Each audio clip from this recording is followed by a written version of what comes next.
Get to know Tameka Kee. She's the founder and CEO for Power of Girls, an Atlanta-based nonprofit that cultivates confidence and empowerment in the lives of young girls. Tameka, welcome to the Shondra Show. Thank you so much. So excited to be here. How are you today? I'm doing good. It's a great day. I'm happy to, of course, talk about our organization. So any day I get, a chance to do this is a great day. You're doing a great work out there. Let's talk about it. So as the founder and CEO of Power of Girls, what inspires you to be such a champion and advocate for girls of color? I think a lot of it started for me when I was younger. There were a lot of opportunities that I shied away from because I was a girl. And I know that just sounds so silly in so many ways, but there's a lot of things that happen to girls as they're growing up. And for me, a lot of it was my confidence. A lot of it was, wanting to do certain things, but didn't know how to articulate it. So when I actually went overseas for the first time in the 7th grade, it opened up a new world for me and it stuck with me. I'm 40 something years old now. I'm not gonna tell my age, but it always stuck with me. And I told myself that one day I wanted to be able to give back and give girls a platform to be able to, gain the confidence that they need for leadership opportunities and also expose them to the world. So it's kind of been with me for a while. I always say God gave me a song in my heart and I knew I wanted to sing it. And this was the time. So we've been around for about 3 years now. So that was my inspiration. Amazing. And congratulations for just having that. Thank you. For little brown girls out there. Thank you. Tell me about your life as a young brown girl of color who stood in the gap for you, who championed. So I grew up in New York. I grew up in Queens, New York. And a lot of people that stood in the gap for me were people that I was at school with. And again, a lot of stuff for me happened in middle school, and we target middle school girls. But I had a drama teacher. Her name is Miss Washington. And she was just so inspirational to me. We got to see so much stuff because of her. I actually got to see a Cosby Show script. Act like we read the script while the show was on. I will never forget that experience. And I always had, aunts, my mom, my grandmother, people that always told me, you can do this. You can do anything that you want to do. And I know that just sounds so cliche. Oh, you can do whatever you want to do. But there are a lot of girls that are out there that want to have these opportunities, that want to be able to articulate themselves in a certain way so they can express themselves. And I think that that's what the Power of Girls does for the girls that we work with. There's so much power in the name of the organization. Thank you. But I also love that you grew up with that village, that strong village of enrichment, and then now you're going out into the community and you're being that for other girls who may not. Thank you. So kudos to you. Kudos and many blessings. What or who has helped you cultivate your leadership skills to mentor young girls today? Wow. It's so many different girls than, I'm 39. So, different girls than they were when we were young girls. Yeah. I always think about, what we were like. So when we were faced with when we were younger, I think about the Reagan era, right? So it was say no to drugs. It was really big back in the 80s. And then, teen pregnancy, that was huge. It was you had all of these prevention of pregnancy programs. So I think what happened with that is that, of course, we got that drilled in us, but what we didn't get was the confidence skills and the leadership skills that we needed. I will say that as I got older, I got mentored better. So I have certain gems from over the years from different people who gave me different things. I mentioned my aunts and my uncles, my mom, Miss Washington. There were teachers when I was in high school, but for me, it was actually when I started working in sports, I started being mentored by girls who were my age that were saying, you might want to do X, Y, and Z. This is the way to go about doing it. And I always tell people, your mentor doesn't have to be, somebody that's 15 years older than you. It could be somebody that you inspire to be. There was a girl named Angela Bostic.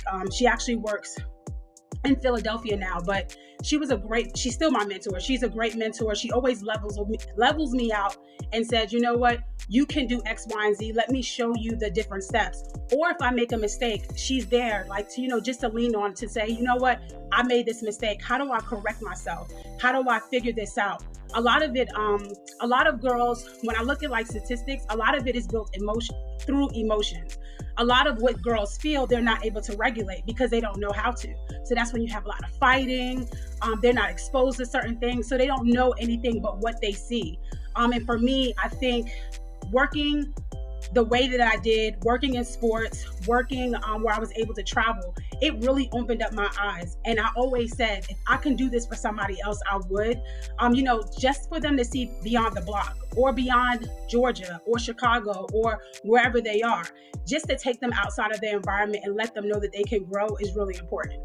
Oh, that's amazing. That's amazing and very needed, and you are prepping our next generation of leaders, and so yes, we have to step up and be a part of their journey. Yes, ma'am. What's your secret sauce in serving, inspiring, and empowering Atlanta's youth specifically? I think our secret girls, or do you mentor boys too sometimes? No, it's just the power of girls. I mean, I hope through our ask, though, don't they? Like, where are the boy programs? They do. They're like, where's the boy programs? And I'm like, they're out there too.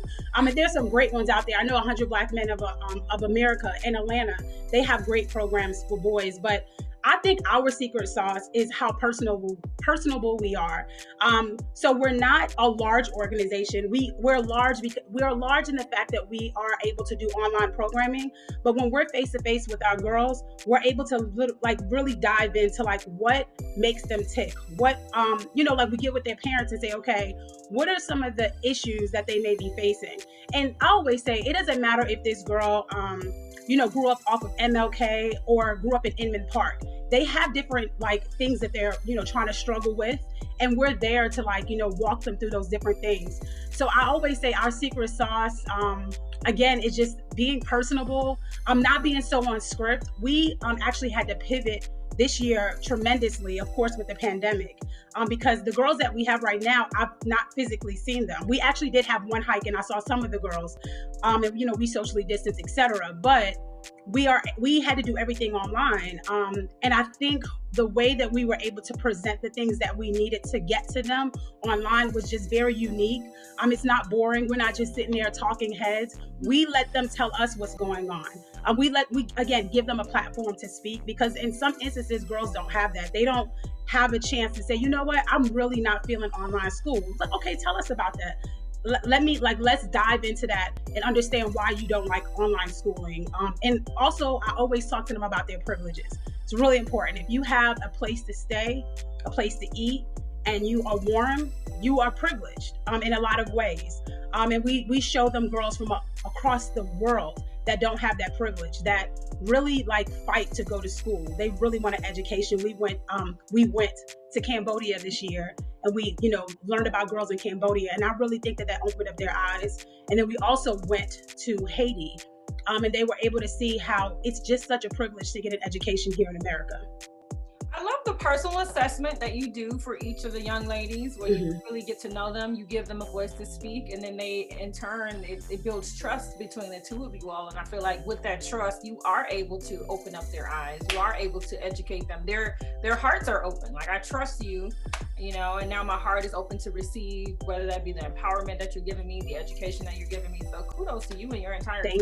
Thank you. Splendid. So tell me about your upcoming Girl Power Summit and its partnership with a major sports organization. Yeah, so it's interesting. I talked a little bit earlier about how I worked in sports. I actually worked in community relations for the Atlanta Falcons when I first moved to Atlanta. And again, that seed was being built, that God planted inside of me, because I was always out in the community, just taking players out in the community. And then I switched over to the WNBA, and I worked for the Atlanta Dream during their inaugural year. And that was life-changing for me. That's actually where I said, you know what, I need to take this program, and I really need to do this for Atlanta. And of course, my dream is to do it all across the country. So because of the pandemic, last summer, we decided to do a summit. And when I decided to do it, I said, okay, we'll just do a summit for our girls, because we weren't able to have retreats. And something told me, I don't know what it was. I think it was a conversation with a friend. Open it up and have it for all girls. So we had girls from everywhere join in for this summit, and it was amazing. It was so great. What I didn't know is that somebody from the National Basketball Association was actually watching our summit. And they reached out. I know, you just never know. They reached out to me after after our summit, and they said, hey, we would love to partner with you to do something like this for the girls that they serve, because they have a junior National Basketball Association program. And I said, you know what, that would be great, because just because you play, basketball, soccer, etc., these fundamental skills that we're trying, these soft skills that we're trying to teach girls, we can spread that across, the country. So we are going to have our Girl Power Summit. It kicks off February 18th through the 21st. And it is presented by the Power of Girls and Junior NBA. So we're super excited. Registration opens, we're thinking the first February 1st. And it's going to be super interactive. We're going to be able to really engage with the girls, talk to them about different things. One of my favorite sessions that I designed and came up with was, what about your friends? Girls have, when you're in middle school, you have just so many different issues when it comes to deciding who your friends are. Sometimes you decide that your friend is your friend because they're on the block, but that might not be the best friend. That might be a toxic relationship. So we try to show them what is a toxic relationship.